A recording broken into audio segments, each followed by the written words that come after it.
Señor esté con ustedes. Y con tu espíritu. Lectura del Santo Evangelio según San Mateo. Gloria a ti, Señor.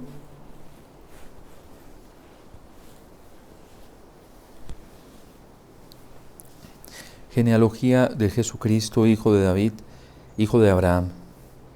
Abraham engendró a Isaac, Isaac a Jacob, Jacob a Judá y a sus hermanos. Judá engendró de Tamar a Farés y a Sará, Farés a Esrom, Esrom a Aram, Aram a Aminadab, Aminadab a Nasón, Nasón a Salmón. Salmón engendró a Rahab a Booz. Booz engendró de Ruth a Obed, Obed a Jesé y Jesé al rey David. David engendró de la mujer de Urías a Salomón, Salomón a Roboán, Roboán a Abía, Abía a Asaf, Asaf a Josafat, Josafat a Joram, Joram a Osías, Osías a Jotán, Jotán a Acaz, Acaz a Ezequías, Ezequías a Manasés, Manasés a Amón, Amón a Josías, Josías engendró a Jeconías y a sus hermanos durante el destierro de Babilonia. Después del destierro de Babilonia, Jeconías engendró a Salatiel, Salatiel a Zorobabel, Zorobabel a Abiud, Abiud a Eliakim, Eliakim a Azor, Azor a Sadoc, Sadoc a Akim, Akim a Eliub, Eliub a Eleazar, Eleazar a Matán, Matán a Jacob, Jacob engendró a José, el esposo de María, de la cual nació Jesús, llamado Cristo. Cristo vino al mundo de la siguiente manera. Estando María, su madre, desposada con José, y antes de que vivieran juntos, sucedió que ella, por obra del Espíritu Santo, estaba esperando un hijo. José, su esposo, que era hombre justo, no quería ponerla en evidencia, pensó dejarla en secreto. Mientras pensaba en estas cosas, un ángel del Señor le dijo en sueños: José, hijo de David, no dudes en recibir en tu casa a María, tu esposa, porque ella ha concebido por obra del Espíritu Santo. Dará a luz un hijo, y tú le pondrás el nombre de Jesús, porque él salvará a su pueblo de sus pecados. Todo esto sucedió para que se cumpliera lo que había dicho el Señor por boca del profeta Isaías. He aquí que la Virgen concebirá y dará a luz un hijo, a quien pondrán el nombre de Emmanuel, que quiere decir Dios con nosotros. Palabra del Señor. Gloria a ti, Señor Jesús.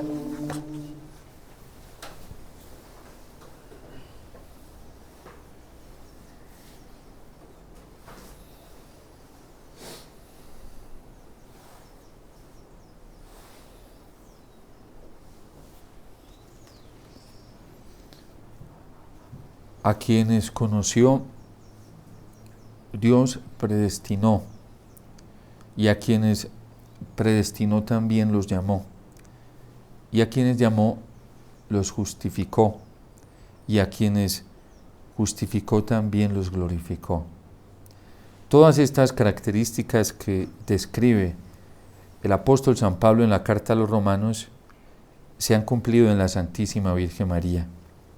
Ya con el dogma de la Asunción, todas estas promesas o estas acciones prometidas por Dios desde antiguo y de manera más palpable con la encarnación de su Hijo, nuestro Señor Jesucristo, Dios las cumplió a cabalidad en la Santísima Virgen María. Por eso la Virgen, para la Iglesia y para toda la humanidad, es el gran ícono de esperanza, porque en ella Dios nos da la garantía de que Él es fiel y que Él cumple lo que promete.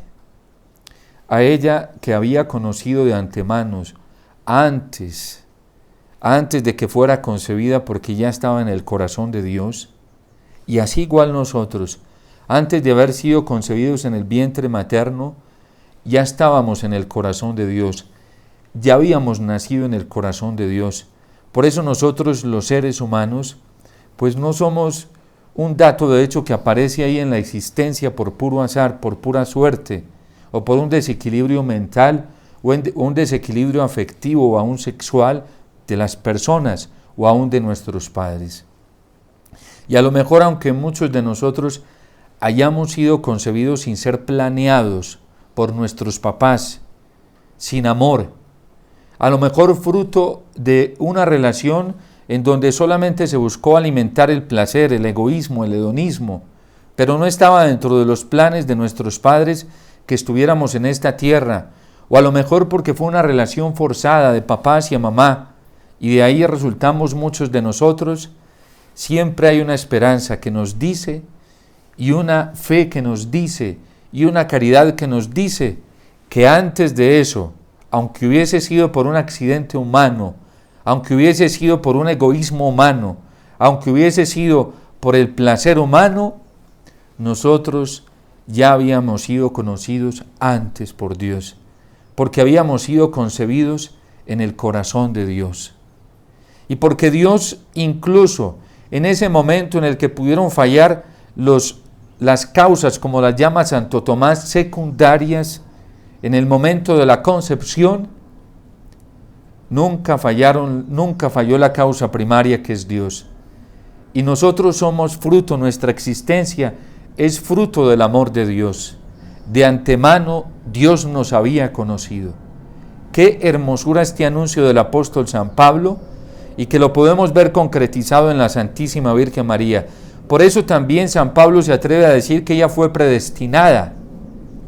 Algunos teólogos, por allá en el medioevo se dio el debate entre dominicos y franciscanos, dos tendencias de la teología en aquel momento, para decir, unos decían que si no hubiese habido pecado, el Verbo no se hubiera encarnado y Cristo no hubiera venido como vino.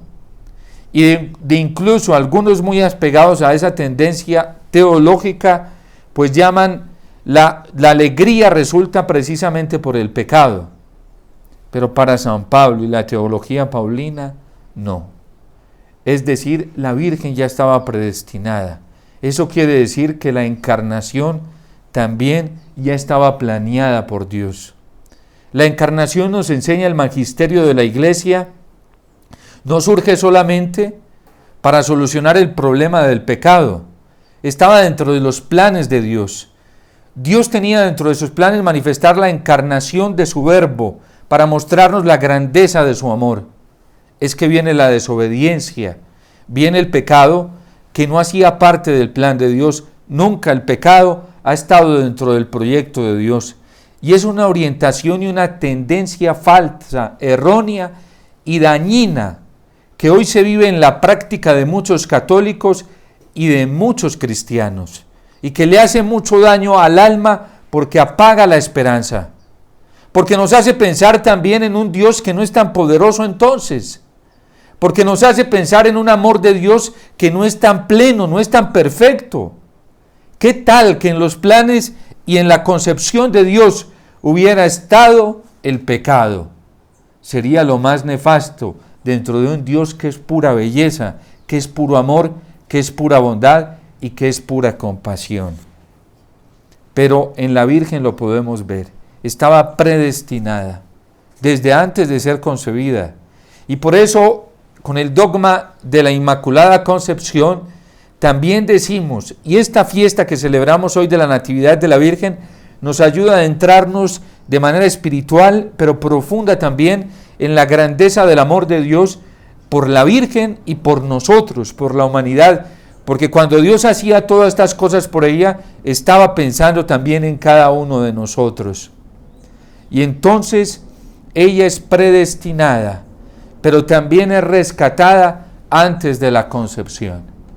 ¿Qué sucede con nosotros dentro del orden natural teológico? Que en el momento en que nosotros somos concebidos, dice la Iglesia, heredamos el pecado original.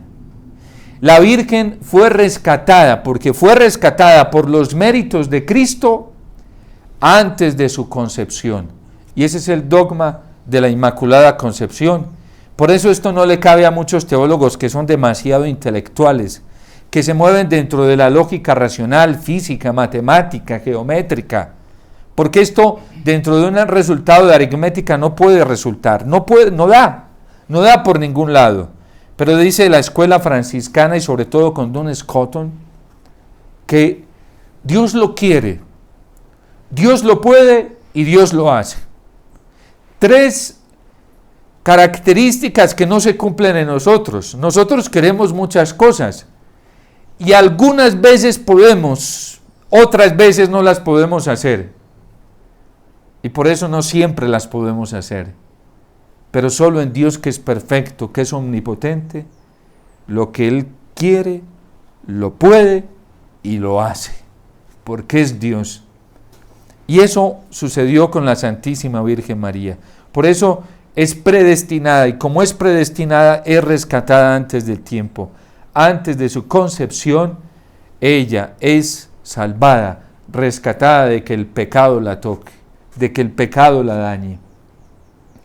Luego dice San Pablo, predestinados, pero aquellos que son predestinados también son llamados. Y este llamado se lo confirmó el Señor a la Virgen primero en su corazón, porque ella sabía que Dios la llamaba para cosas grandes a través de su oración, a través de su comunión continua con el Señor, pero luego se lo confirma con el anuncio del ángel Gabriel. Llena de gracia, el Señor está contigo. Y Dios te ha elegido, y el Espíritu Santo se posará sobre ti, y el poder del Altísimo te cubrirá con su sombra, y de ti nacerá el Salvador, el Emmanuel, el Mesías. Llamada para una misión. Es que Dios, desde el mismo momento en que nos concibió en la eternidad en su corazón, también nos tenía planeados para una misión. Y todos estamos planeados para una misión. Por eso la vocación no es un invento humano, la vocación no es un invento de nadie. Por eso la vocación, ayer lo decíamos, que uno la vocación no la tiene que buscar en lo que piensen los demás, uno la vocación no la tiene que considerar en un círculo social o familiar, ni aún personal. La vocación está en el corazón de Dios. ¿Por qué erramos muchas veces en nuestras opciones de vida? Porque no hemos buscado nuestra vocación en el corazón de Dios. Porque muchas vocaciones son inventadas por los hombres, son inventadas por los círculos sociales, por los círculos familiares. Y qué delicado es esto, porque ayer lo decíamos, cómo se ve y se comprueba hoy que muchas vocaciones son erradas. Y son parte de corazones obstinados, que han querido andar según sus antojos, y según el antojo de una sociedad o de un círculo fuerte familiar. Es que la vocación no nace porque mamá diga que este niño tiene cara de sacerdote, o porque en la familia le digan que este tiene cara de sacerdote o de religioso o de religiosa. La vocación nace en el corazón de Dios y ahí nos toca descubrirla. ¿Y la Virgen dónde encuentra su vocación? ¿Dónde encuentra la confirmación de su vocación? En el corazón mismo de Dios, cuando el ángel le anuncia. Pero así le pasa a San José. Todo esto se aplica en la persona de San José. Él tenía un llamado y le estaba respondiendo a Dios dentro de ese llamado.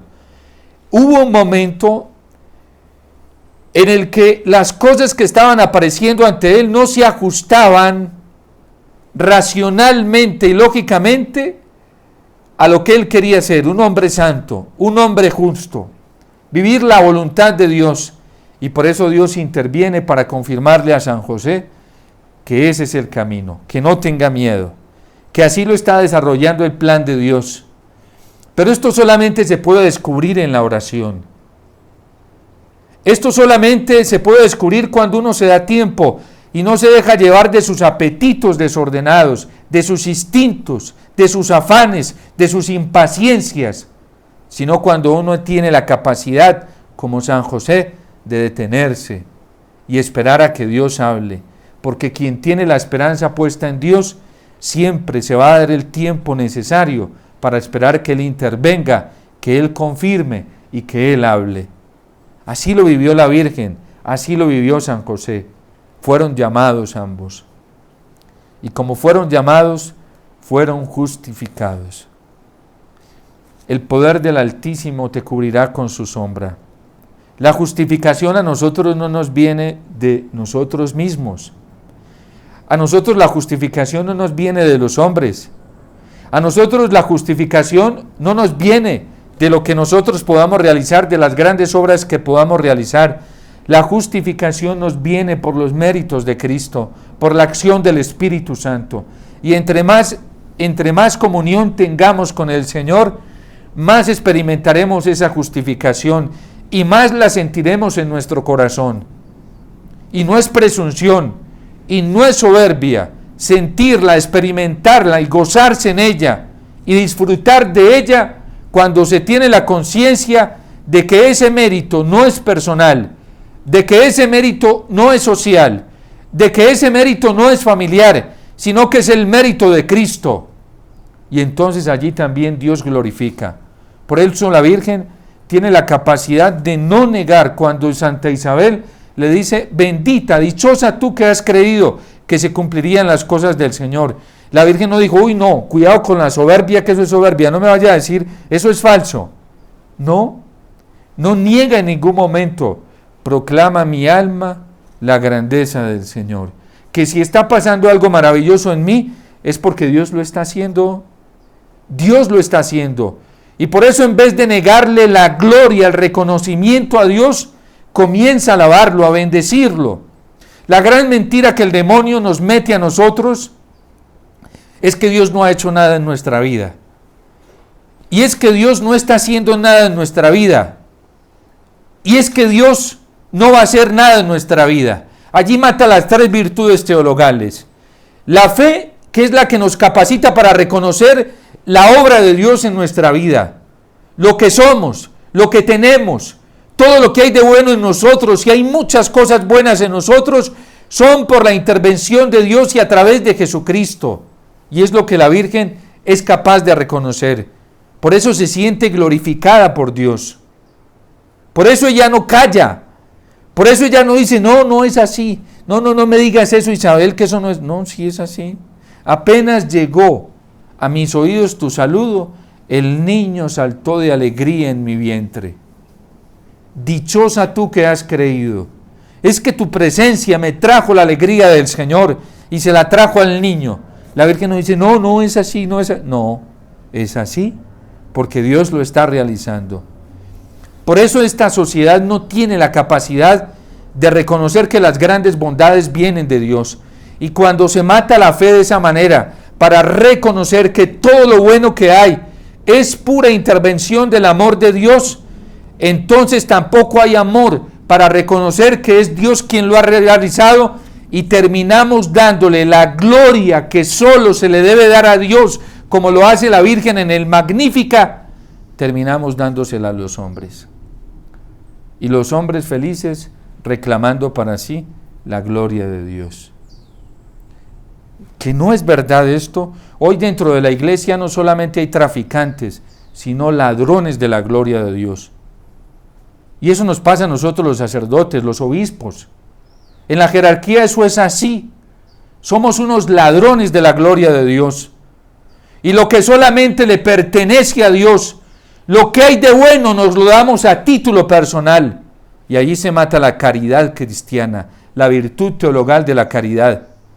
Como si cualquier acción buena que nosotros pudiésemos realizar viniera de nosotros mismos. Jamás. Viene de Dios. Y por eso Satanás es feliz matando las virtudes teologales en el corazón nuestro, porque no nos deja reconocer la omnipotencia de Dios ni antes, ni durante, ni después. Mata la esperanza cristiana porque nos hace pensar que un mundo en el que todo va tan catastrófico, nos hace pensar el diablo que él es el que tiene el poder, y que él es el que tiene el control, y que él es el que tiene el gobierno. Y entonces cuando pensamos así, pues miramos nuestro futuro de manera catastrófica, porque entonces parece que Dios no fuera a transformar esto, diferente a lo que nos está diciendo el profeta Miqueas hoy. Miqueas lo dice con muchísima claridad. De ti, Belén, pequeña entre las aldeas de Judá, de ti saldrá el jefe de Israel, cuyos orígenes se remontan a los tiempos pasados, a los días más antiguos. Por eso el Señor abandonará a Israel mientras no dé a luz la que ha de dar a luz. Entonces el resto de sus hermanos se unirá a los hijos de Israel. Él se levantará para pastorear a su pueblo. ¿Qué nos dice a nosotros la esperanza cristiana? Que el futuro, el triunfo, la victoria del futuro está en manos de Dios. ¿Y quién goza de eso? Quien hoy tenga la esperanza puesta en el Señor, ese ya disfruta de paz, ese ya disfruta de consuelo, ese ya disfruta de una alegría abundante en su corazón. ¿Quiénes son los que viven triste hoy y se encuentran desesperados, deprimidos? Los que tienen la esperanza puesta en los hombres, los que tienen la esperanza puesta en el mundo, los que tienen la esperanza puesta en sí mismos, en sus fuerzas, en sus capacidades. ¿Sabe cómo están hoy? Desesperados. Y no saben qué hacer, y andan deprimidos, y ya no encuentran sosiego, porque no tienen su esperanza puesta en el Señor. Si yo les aseguro que si nosotros tuviéramos la esperanza puesta en Jesús Eucaristía, en su palabra y en su promesa, en nuestro corazón habría paz, muchísima. Habría un consuelo inconmensurable. Habría una alegría desbordante, porque la esperanza cristiana nos permite ya poseer en el presente lo que Dios está prometiendo para el futuro. Lo dice la carta a los Hebreos: fe es garantía de lo que no se ve y prueba de lo que se está esperando.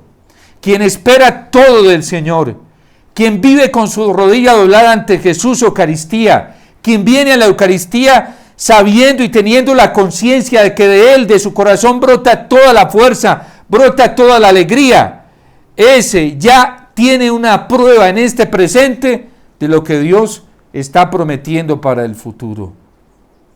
Pero quien no vive así es porque todavía tiene su esperanza puesta en las cosas de este mundo. Y por eso vemos a mucha gente enferma, desesperada, intranquila, en un desasosiego terrible, que no sabe ni para dónde va, ni para dónde coger, y cada vez más confundida, cada vez más entorpecida. Así está la humanidad hoy. ¿Por qué la Virgen? Y son pocos los que se logran alegrar. La Virgen se alegra tan solo con lo que Dios está haciendo. Y digo yo tan solo no porque sea insignificante, sino porque aparece así como insignificante para el mundo. ¿Quién se da cuenta de lo que pasa entre Isabel y la Virgen? Solo el que tenga la capacidad de alejarse del mundo. Solo el que tiene la capacidad de alejarse de sus criterios racionales. Solo el que tiene la capacidad de alejarse del pecado. De resto nadie es capaz de ver eso. Nadie. Y por eso son pocos los que se alegran. Solo Isabel y el Bautista. A Zacarías fue diferente. A Zacarías le fue mal. Que hasta quedó mudo. Por incrédulo. Porque no tenía su esperanza puesta en la omnipotencia de Dios y por eso le fue tan mal. A Isabel no. A Juan Bautista no, porque tenían la esperanza puesta en el Señor. Satanás es perverso. Hoy a la gente la tiene esclava y enredada. Y a muchos católicos, muchísimos andan así, apegados y aferrados a sí mismos, esclavos de sí mismos, sometidos así. Y el diablo feliz juega con ellos como se juega con una ficha de ajedrez o de parqués, los mueve para donde quiere. Nada más peligroso que una persona que tiene su confianza puesta en sí misma y su esperanza en sí misma, porque el diablo juega con ella como quiere. El diablo dice: yo a esta me la bailo, a esta me lo bailo como quiero, ¿sí? Y me lo muevo como quiero. Y cada que quiero le pongo estos pensamientos, le pongo estos otros, y se hace esclava de esto, y así los hago vivir. Y cuando necesita perturbarlos, ahí les llega y los perturba como quiere. Porque hacen parte de su juego. Porque no tenemos nuestra esperanza puesta en el Señor. Aprendamos de la Virgen y hoy de la palabra del Señor. a quienes conoció, a nosotros nos conoció de antemano, también nos predestinó. Y a quienes predestinó los llamó, y a quienes llamó los justificó, y a quienes justificó los glorificó. Nuestra vida está en Dios. Vivámosla en Dios. No la vivamos de otra manera. Si queremos vivir felices en esta tierra, si queremos vivir llenos de paz y fortaleza, no nos dejemos meter tanta cucaracha del diablo, que él está feliz, ¿sí? Y cuando el diablo logra colocar fijaciones en la mente, miren lo que hizo con Eva, la hizo caer. Le metió tanto y le hizo tanto caso a ella, que la logró convencer. Y luego ella fue y le metió tanto, siendo instrumento ella del diablo ya a Adán, que lo hizo caer también. No, tenemos que aferrarnos a la palabra del Señor, a su promesa. En un tiempo de estos, tenemos que vivir con nuestro corazón puesto en el Señor, como lo hizo San José. ¿Por qué San José logró salir tan rápido del problema? Porque lo esperó todo de Dios. Y cuando Dios le habló, le creyó de una. Le creyó a Dios: no temas en tomar contigo a María, porque lo que ella lleva es del Espíritu Santo. Y San José hizo caso, obedeció, y le fue muy bien. Le fue muy bien. Muchos de nosotros a veces dejamos a María, la Virgen, porque nos da miedo, ¿sí? Nos da miedo meternos con ese paquete. Ah, que sí significa pruebas, claro, sí.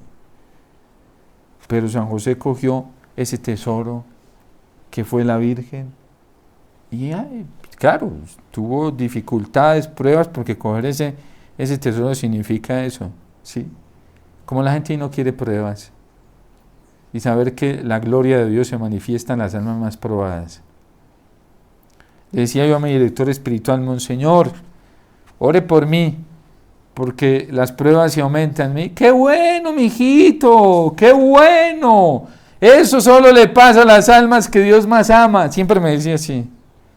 Eso le pasa a las almas que Dios más ama. ¡Qué bueno! Él se pone feliz cuando yo le cuento esto. Pero feliz, esto se le ilumina el rostro. ¡Qué bueno, mijito! Más de 17 años que lleva acompañándome. Y siempre le digo: Monseñor, hay pruebas. ¡Qué bueno, mijito! Eso significa que las cosas van bien. Imagínense una vida cristiana sin pruebas, una vida mediocre, que está más cerca del infierno que del cielo. Y algunos católicos hoy le tienen miedo a la prueba y están peleando contra la persecución para acabar de ajustar. ¿Sabe cómo terminarán? Enfermos, desgastados, sin fuerzas, tirados, abandonados en el camino. Porque a Dios no le gustan las almas cobardes. Dios le gustan las almas que viven en la prueba y se abandonan en Él, ¿sí? Tampoco le gustan los temerarios. ¿Quiénes son los temerarios? Los que creen que ellos van a vencer. Y se creen los dueños: no, a mí como no me pasa nada, yo... No, por Dios. Yo sin el Señor no puedo, sin mí nada podéis hacer. Yo me meto, pero con la gracia del Señor. Yo me meto a la candela, pero con la gracia del Señor, con la promesa del Señor. Si no, no puede ser temerario en la vida. Mire, hoy es que es tan tremendo. Hay gente que como es esclava, ¿sí? Como es esclava y tiene sus debilidades, sus pecadillos por ahí escondidos, se pone a torear las serpientes y se pone a torear los leones. ¡Qué miedo! ¡Qué miedo cuando uno se pone a torear leones con pecadillos por ahí escondidos! ¿Sabe quién se lo lleva? El diablo. Se lo arrastra el diablo. Cuando escondemos pecadillos y tenemos cosas escondidas, ni te metas porque te va a devorar. Cuando no tenemos una vida moralmente recta delante del Señor, ni nos metamos al fango porque nos quemamos. Nos quemamos. Por eso tenemos que estar en paz con Dios. Y nuestra conciencia tiene que estar bien con Dios. Porque si no estamos, el diablo, ahí tiene con qué trabajar.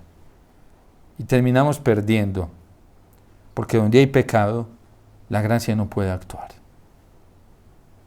Donde hay pecado mortal, pecado grave, Dios no puede actuar. La Iglesia nos enseña que el pecado grave rompe la comunión con el Señor.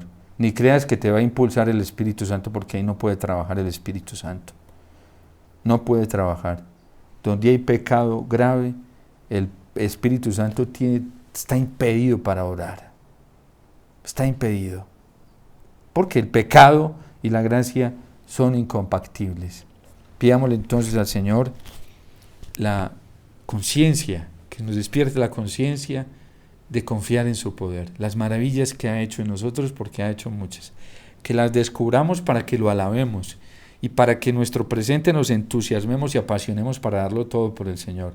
Si descubremos las bondades que el Señor ha hecho en nosotros, eso nos animará y nos incitará la caridad en nosotros para amar, para entregarnos en este presente, y que pensemos el futuro bello, hermoso, como el Señor nos está prometiendo, triunfadores, victoriosos, no por nosotros mismos, sino por la gracia del Señor. Siempre pensemos el futuro en victoria con el Señor, porque esa es la esperanza cristiana, ¿sí? Victoria con el Señor, y nuestro presente será una belleza, ¿sí? Viviremos en paz, en alegría, en felicidad. No habrá nada que nos pueda destruir, ni nadie, mientras el Señor esté con nosotros.